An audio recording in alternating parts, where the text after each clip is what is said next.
இன்னொன்னு சொல்லவா? இப்ப அக்கா அந்த சாம்பார் மாதிரி வைக்கணும் வைக்கணும் வைக்கணும் வைக்கணும்னு புது புது சாம்பாரா கிளப்பிட்டா. பல சாம்பார் கிளப்பிட்டா. ஒருத்தனும் அப்படி சாம்பாரை எவனும் உலகத்தில் கண்டுபிடிச்சிருக்க முடியாது.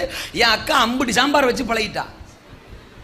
ஆனா உமக்கு ஒரு நாள் கூட அந்த சாம்பாரை தின்னுட்டு நல்லா இருக்குன்னு சொல்ல வாய் வர மாட்டேங்குது. சில வீட்டில் எல்லாம் இது இன்ஜின், இது ஒரு மிஷின். எல்லாத்துக்கும் அது ஒரு மிஷின் மாதிரி தான். சமைக்கணும், அந்த வேலை இந்த வேலை இந்த வேலை அந்த வேலை அந்த வேலை இந்த வேலை. இல்லை அப்பப்போ நீங்கள் அவர் அப்படியே சூப்பர்வைசரு, ஆமாம், 2 டென்ஷனாக 2 வார்த்தை, மிரட்டி 2 வார்த்தை, உருட்டி 2 வார்த்தை, மீச இருக்கிறதுனால அதை இல்லை கேட்க. அதுலேயும் இந்த மிஷினை நீங்கள் காசு கொடுத்து வாங்கியிருந்தா பரவாயில்ல. அப்ப நீங்க நாட்டம் பண்றதுக்கு, நீங்க அதிகாரம் பண்றதுக்கு கொஞ்சமாவது ரைட்ஸ் இருக்கு. இதோட பரிதாபத்தை சொல்லவே முடியாது. அம்புட்டு இன்ஜினும், வீட்டில் இருக்கிற அம்புட்டு இன்ஜினும் இதுதான் வாங்கிட்டு வந்திருக்கோம். வாஷிங் மிஷினும் இதுதான் வாங்கிட்டு வந்திருக்கோம். ஃப்ரிட்ஜு இதுதான் வாங்கிட்டு வந்திருக்கோம். வண்டி ஓட்டுறமே அதுவும் இதுதான் வாங்கி கொடுத்துருக்கோம். எல்லாம் வாங்கி கொடுத்துட்டு இந்த இன்ஜினும் சேர்ந்து வந்து வீட்டில் உட்காந்துரும். ஆக மொத்தம்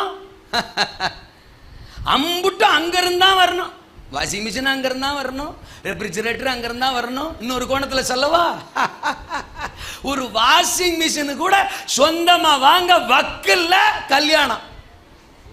நீங்க என்ன திரும்ப கூப்பிட்டா கூப்பிடுங்க, கூப்பிடாட்ட போங்க, எனக்கு அதை பத்தி கவலை இல்லை.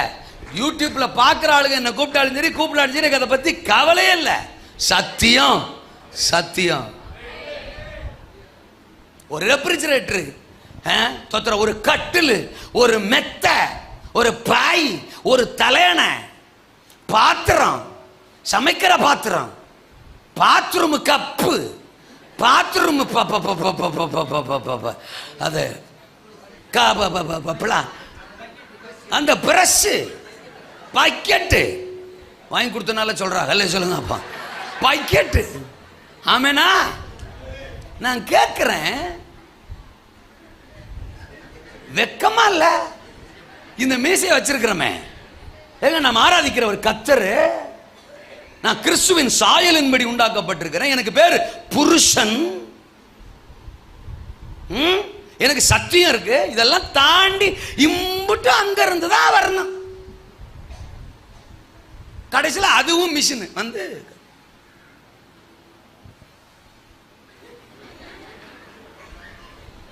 ஒரு சிலருக்கு இப்ப என்ன போட்டு தள்ளணுங்கிற அளவுக்கெல்லாம்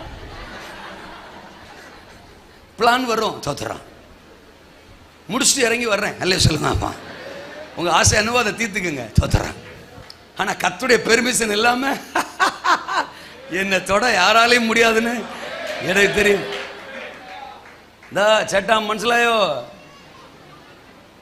குடும்பம்னா என்ன நினைச்சிட்டு இருக்கிறிய? எல்லாம் பண்ணுவோம். ஞாயிற்றுக்கிழமை வந்து ஒரு பாட்டு பாடிட்டா ஆவியானவர் அப்படியே இறங்கி நம்மளை ஆசீர்வச்சிடணும். அதுதான் குடும்பமா? சரி பண்ண வேண்டியது எல்லாம் சரி பண்ணணும். ஆமேனா? அதுவும் ஒரு மனுஷி, அதுவும் ஒரு பாத்திரம், அதுக்கும் மனசு இருக்கும், இருதயம் இருக்கு. உடன்படணும். அல்லையா சொல்லுங்க. அவங்க பலவீனத்தோட நீங்க உடன்படணும், உங்க பலவீனத்தோட அவங்க உடன்படணும். தோத்துறான். தன் சொந்த மாம்சத்தை பகைத்தவன் ஒருவனும் இல்லையே. அல்லேலூயாவா? எசஞ்சு அக்காமாருக்கும் சொல்றேன், இந்த நாட்டாம பண்றதெல்லாம் இருக்க வேணாம். கர்த்தருடைய பிள்ளைங்க, உங்களுக்குள்ள அபிஷேகம் இருக்கு, ரட்சிப்பு இருக்கு, அதை பிரதிபலிங்க. என்ன பேச காணா? எபேசியர் 5ஆம் அதிகாரத்தை வாசிக்காத கிறிஸ்தவ கல்யாணமே கிடையாது. 5:22 பிறகு உள்ள வசனங்களை, அந்தப்படி மனைவிகளே உங்கள் சொந்த புருஷருக்கு கீழ்ப்படிந்திருங்கள். சொந்த புருஷரா? அவர் அப்படி எழுதுறாருங்க, அவர் அப்படி எழுதுறாருங்க. சொந்த புருஷரா? அது என்னடா சொந்த புருஷரு? தோத்துறான். சொந்த வீடு வாடகை வீடு மாதிரி சொந்த புருஷன். சரி, இவர் தான் பவுல் தான் அப்படி எழுதுறாருன்னு பார்த்தா 1 பேதுரு 3ஆம் அதிகாரம் 1ஆம் வசனத்துல பேதுருன்னு சொல்றாரு, அந்தப்படி மனைவிகளே உங்கள் சொந்த புருஷருக்கு. அப்ப பிரச்சனை அந்த காலத்துல இருந்திருக்கு. நான் யாருக்கு வேணாலும் செவி கொடுப்பேன், நீ சொன்னா கேட்க மாட்டேன். இன்னும் கிறிஸ்தவ குடும்பங்கள்ல, கிராமங்கள்ல, இப்ப நான் கிராமத்துல ஒளிஞ்சிறாள். தோத்துறான். அக்கா புருஷன் சரியா ரட்சிக்கப்பட்டிருக்க மாட்டாரு, அவரு இன்னும் சர்ச்சுக்கே வரமாட்டாருன்னு வச்சுக்கிருவோம். இது சர்ச்சுக்கு வர்றதுக்கு அவர் தகராறு பண்ணிட்டு இருப்பாரு. அந்த ஆளுகிட்ட அக்கா சொல்றது தோத்திரம் என்ன சொல்றது, போயா நீ சொல்றதெல்லாம் கேட்க மாட்டேன், நான் பாஸ்டர் சொன்னா தான் கேட்பேன் அப்படின்னா அவன் என்ன பதில் சொல்லுவான்? அப்ப நானா அப்படிமா அல்ல சொல்லுங்க. அப்ப ஏற்கனவே இங்க நாங்க படாத பாடுபட்டு கிடக்குறோம், எங்களை அப்பப்ப இழுத்து விடுறதும் கோத்து விடுறதுமே தான் உன் பொழப்பா இருக்கா? அல்லேலூயா. பேதுரு சொல்லும்போது சொல்றாரு, நீ கற்புள்ள நடக்க கீழ்ப்படிதலுள்ள நடக்க நடந்தினா ரட்சிக்கப்படாத புருஷனா இருந்தா கூட உன் நடக்கை நிமித்தம் போதனையின்றி அவர்கள் ஆதாயப்படுத்திக் கொள்ளப்படுவார்.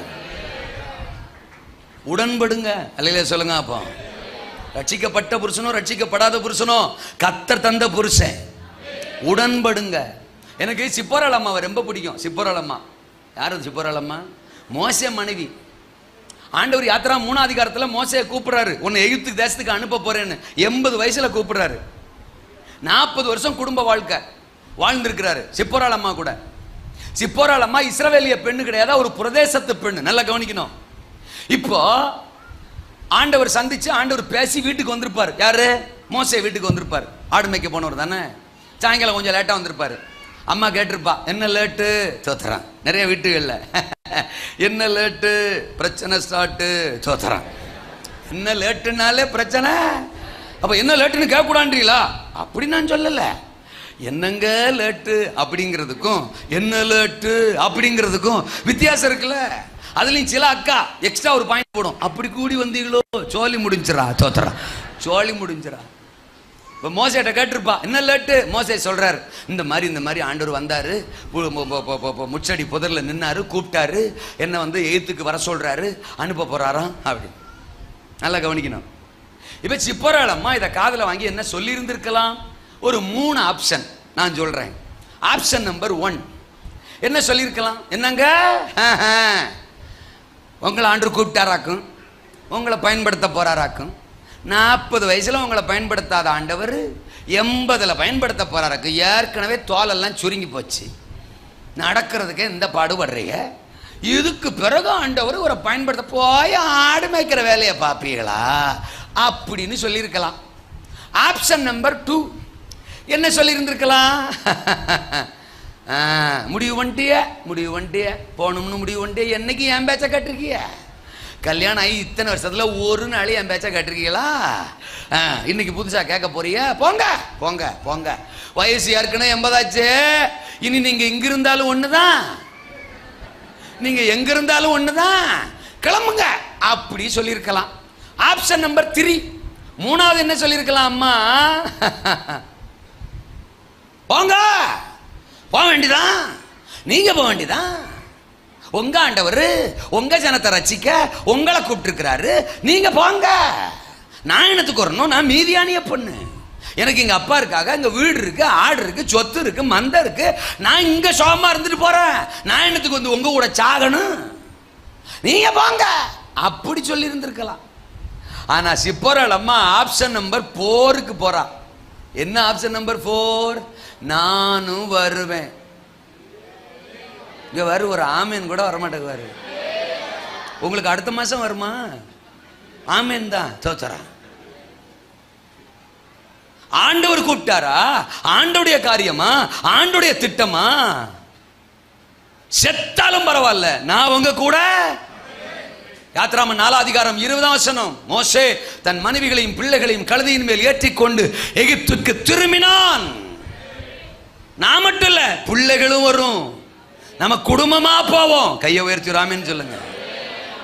மோசையின் வார்த்தைக்கு, மோசையின் அழைப்புக்கு உடன்பட்டு மோசையோடு இணைந்து அந்த வயது முதிர்ந்த நாட்களிலும் பயணித்தவள் சிப்போராள். அல்லேலூயா சொல்லுங்க.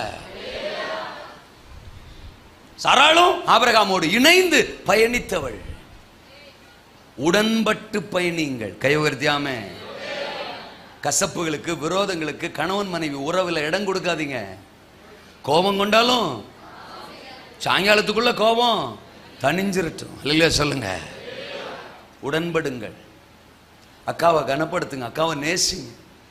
மாசக்கணக்கா பேசாம இருக்காதீங்க, மாசக்கணக்கா விரோதமா இருக்காதீங்க. தோத்தர இன்றைக்கு ஒருவேளை அப்படிப்பட்ட மனநிலை இருந்தா தேவன் உங்க கூட பேசுறாரு. விட்டு கொடுங்கள், உடன்படுங்கள், மனம் திரும்புங்கள்.